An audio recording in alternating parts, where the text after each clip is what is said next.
lezi. Tuko na picha ya marehemu hapo na former president of Kenya. Si naongelea vibaya, si naongelea vizuri, ni habari ambayo iko kwa social media. Hii habari ambayo iko kwa social media nataka kuletea ujue.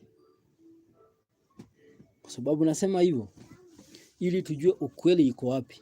Kwa sababu kuna watoto wametoka wanasema huyu former president ni baba yao. Wanasema huyu former president alidate mama yao wakati walikuwa university.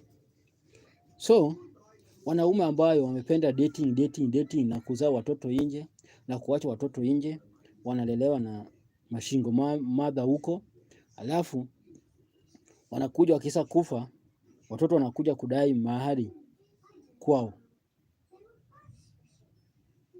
Je, inafaa? Na pia mimi sijawahi ona maskini watoto wake wakijitokelezea. Ni matajiri tu watoto wao wanatokelezea. Kwa nini? Kwa nini matajiri ndio watoto wao wanatokelezea? Sijawahi ona maskini watoto wao wamekuja kutokelezea kusema wanadai mahari fulani. Hapo kitu tunafanya ni huyu jamaa anajiita Jacob. Ana Jacob Ochola si something hivyo. Ukimwangalia uso yake, kuangalia mambo yake yote, unaona anafanana na Kibaki. Ni kama vile Shem na Zawadi walikuwa wanafanana. Vile kwa tunasema. So huyu jamaa amepeleka maneno kwa koti. Koti sio amesema aje, wanangoja ruling ya koti. Kama koti itaamua kaburi ya Kibaki itafunguliwa, waenda wafanye DNA test nijue kama ni yake. Walai wa Kenya, walai wanaume, walai wa Kenya, walai wanaume. Kwa nini tunajiebishanga hivi? Hii muda yote kama mtoto ni wako. Hiyo muda yote umekaa kama mtoto ni yako. Si ungewagawia hata kitu, ungegawia kama mali. Kama ukweli unajua wewe mwanaume, unajua kuna mwanamke ulilala na yeye, kuna mwanamke anakudai. Na huyo mwanamke wakati hiyo yote kwa nini hakutokeleza? Saa nyingine yeye alisahau kwa sababu gani? Alikuwa player saa zingine wakati alikuwa. Na tujui. Mimi sitaki kuongea juu yake sana kwa sababu ni marehemu, amesha kufa. Mtu akisha kufa hatuongeangi juu yake sana. Kitu mimi nataka kuwekea news bila nasema, si mimi. Asikizeni.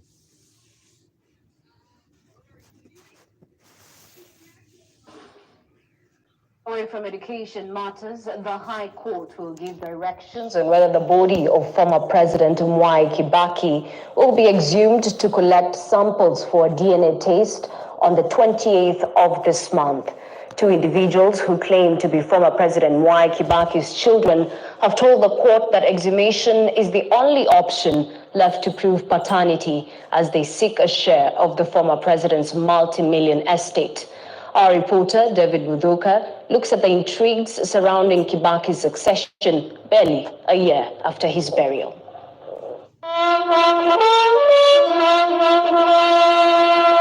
9 months after the late President Mwai Kibaki was laid to rest at his rural Othaya home, his remains could be exhumed should the High Court agree with two individuals' request for a paternity test on the remains. The two, Jacob Ochola Mwai and a woman only identified as J and L, claim that they are Kibaki's children and want a share of the Kibaki estate, which belongs only to members of his bloodline, such as children and grandchildren. As an alternative for Kibaki's exhumation, Ochola and JNL want the court to order a sibling DNA test that will entail Kibaki's 4 children, Judy Wanjiku, Jimmy Kibaki, David Kagai, and Anthony Githinchi, being subjected to a DNA test to establish any connection.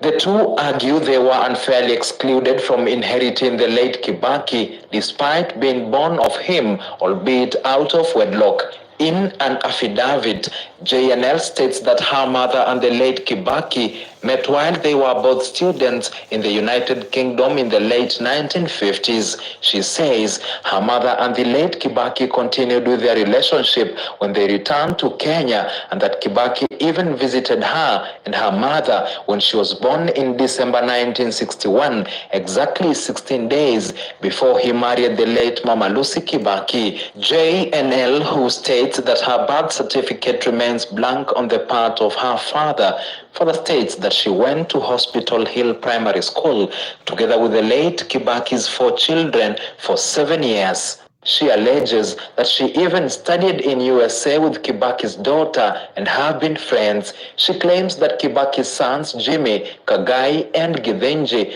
as well as members of the larger Kibaki family, such as Samuel Kibaki, who is said to be a brother of the president, had agreed to recognize her as a sibling in an unconfirmed meeting, but the female members of the family rejected the proposal. On his part, 62-year-old Ochola argues that he's relying on his striking resemblance to the late Kibaki. He claims that he shares features with the deceased, particularly baldness, forehead, ears, nose, cheeks, cheekbones, body frame, and gait. I grew up knowing I was Luo. I didn't know I was not Luo. When I turned 21, the person I knew was my father died. A year later, my mom disclosed to me that the person who died was not my father. That was an adopted father. So she told me she was going to talk to my father because my father wants to see me and introduce me to my father, which of course she did after a month or so. And I had the privilege to meet the former president. However, Kibaki's 4 children, led by his daughter Judy Wanjiku, have opposed any DNA test on them or on their late father. According to Wanjiku, her late father's death was a national and international issue, and the court should not entertain a prayer to exhume him. She argues that it is suspect for Chola and JNL to show up after his death, as he never introduced or acknowledged them as his children to his family. Wanjiku is seeking to lock the two out of Kibaki's succession, even as they insist that they deserve a share of Kibaki's inheritance like any other child of the late president. He did assure me that he was going to make sure that I got my share of what I'm entitled to as a person. I trusted my father because I've always trusted him. The case will be heard on 28th this month before Justice Eric Ogola. David Muthoka, KTN News, Nairobi. You're watching Weekend Prime. Thank you for staying. Yes, hiyo ni news, si maneno yangu. Watu kuja seme hapa unakosea mzee heshima. Hiyo iko kwa news. Na news lazima tuongee vitu kama hizi tuna analyze. So wacha tuweke wakati wa Kibaki. Aliulizwa bibi yake ni gani? Kibaki alisema ako na bibi moja na watoto wake inajulikana. Hizo mambo iishe. Kibaki alisema hivyo.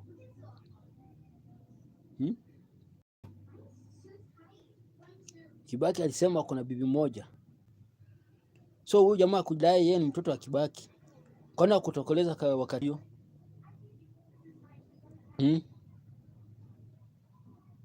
Kwani kutokolea wakati hiyo? Kwani kutokolea wakati hiyo?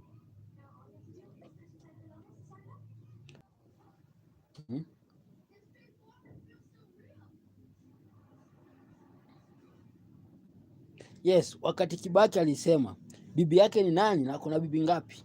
Ndio hii hapa. Si mambo yangu hizi. Ni mambo ya Kibaki mwenyewe na mdomo yake.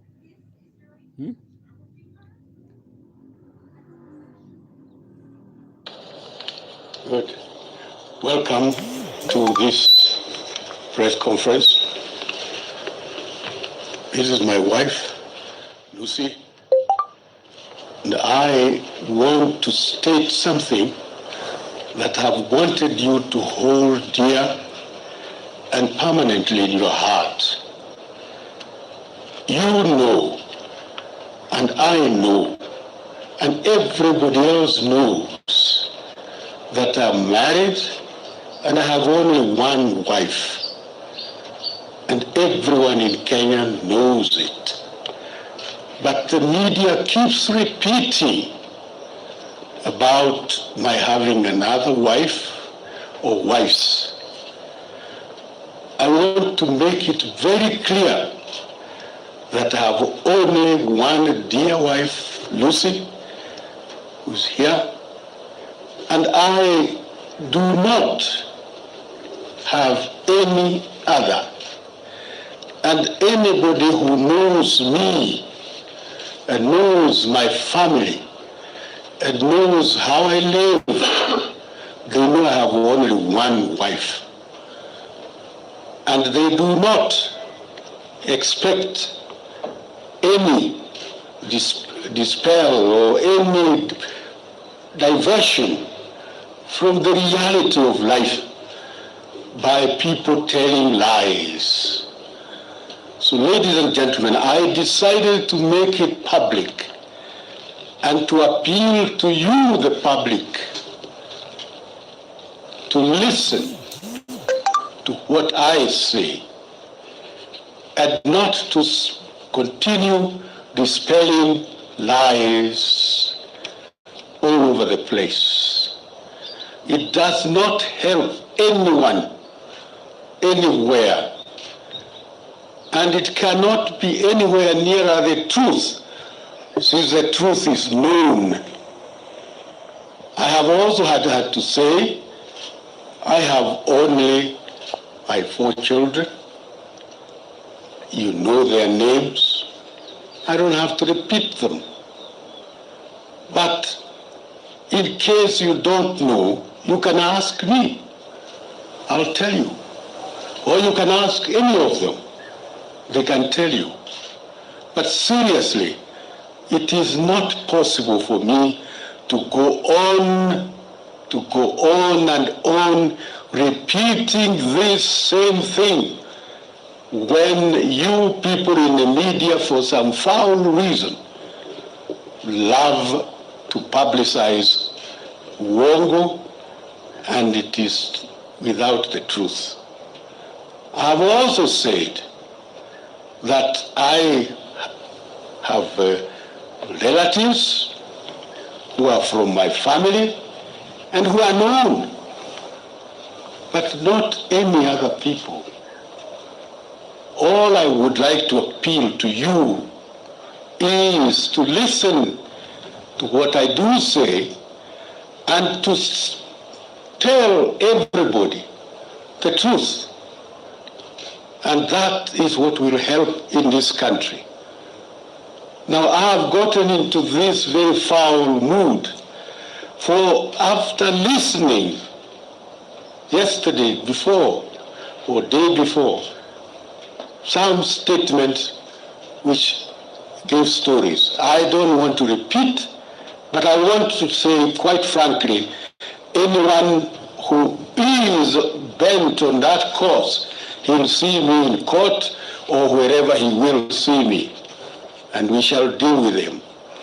No other way whatsoever, for the reason that there is no genuine purpose for people wanting to continue to spread lies about myself, because I don't have such lies around myself. I don't have. So, ladies and gentlemen, ask any question you want to ask me. I'm happy to reply to them.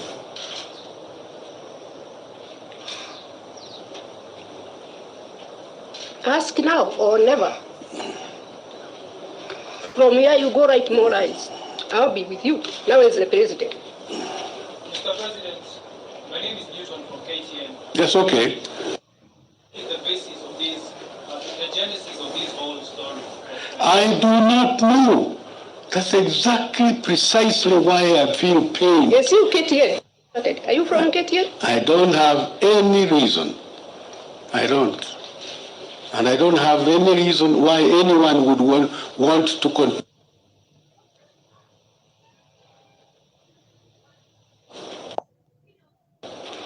Ask another.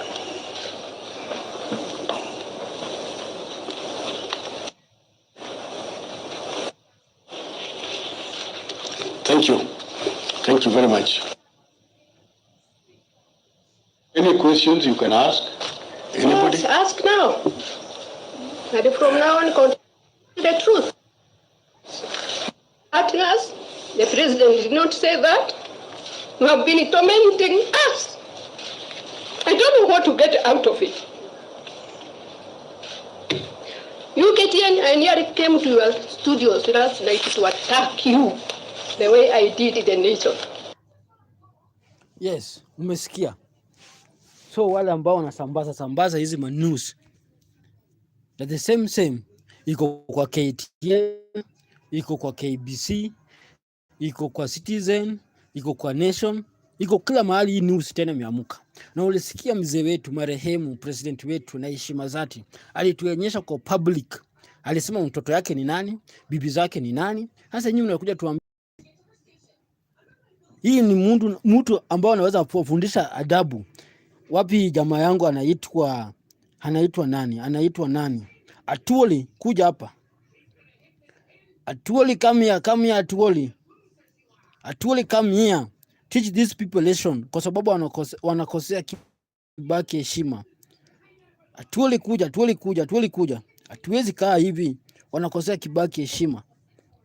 Atuoli ndio mzee anaweza deal na nyinyi. Atuoli, pea hawa adabu. Wanakosea president wetu, marehemu wetu heshima, kuleta watoto wengine hapo unasema ni watoto wake. Jibe heshima.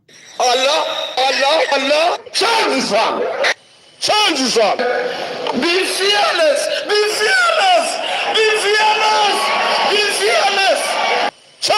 Change son. You are a betrayer. Change son. Musitishwe. Change son. Allah, in whose hands will you be safe? In whose hands will you be safe? Whose hands will you be safe? Change son. In whose hands will you be safe?